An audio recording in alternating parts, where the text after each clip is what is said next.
200 தொகுதிகளை வெல்வோம் என்று பேசி வந்த திமுகவின் ஓவர் கான்பிடென்ட்டை உடைத்து வெற்றி வாகையை சூடியிருக்கிறார் விஜய்.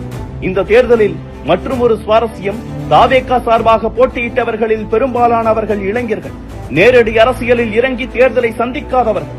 ஆனால் அவர்களை வைத்தே 75 ஆண்டுகால கட்சியை தோற்கடித்து காட்டியிருக்கிறார் விஜய். மக்கள் சக்திக்கு முன்னால் எத்தனை பெரிய கட்சியும் ஒன்றுமில்லை என்பதையும் நிரூபித்திருக்கிறார். அதைவிட ஸ்டாலின், கீதா ஜீவன், பிடிஆர், துரைமுருகன் உட்பட பல்வேறு பெரிய தலைக்கட்டுகள் தாவேகாவின் சரவெடியில் சரிந்திருக்கின்றன. உதயநிதி, சேகர்பாபு, KN நேருவே வெற்றிக்கு தலைகீழாக தண்ணீர் குடிக்க வேண்டிய நிலை இருந்தது. எல்லாவற்றுக்கும் ஒரே காரணம் விஜய் என்ற ஒற்றை நபரும் இளைஞர்கள், பொதுமக்கள் அவர் மீது வைத்திருந்த நம்பிக்கையும் தான். பல இடங்களில் இளைஞர்கள் தங்கள் வேட்பாளர்கள் யார் என்று கூட தெரியாமலேயே விசில் சின்னத்தில் வாக்களித்திருக்கின்றனர்.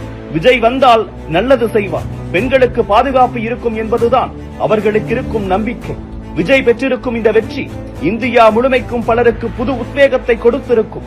மக்கள் நம்பிக்கையை பெற்றால் 75 ஆண்டுகால கட்சியையும் சீட்டுக்கட்டு போல சரிக்க ஒற்றை மனிதனால் முடியும் என்றால் நம்மால் ஏன் முடியாது என்ற உந்துதலை கொடுத்திருக்கிறார் விஜய். ஒவ்வொரு வீட்டிலும் ஒரு விஜய் இருக்கிறார் என்று விஜய் சொன்னபோது சிரித்தவர்கள் இப்போது வாயடைத்து போயிருப்பார்கள். சந்தித்த முதல் தேர்தலிலேயே 1 கோடி வாக்குகளை பெற்று அங்கீகரிக்கப்பட்ட கட்சி என்ற அந்தஸ்தை பெற்றிருக்கிறார் விஜய்.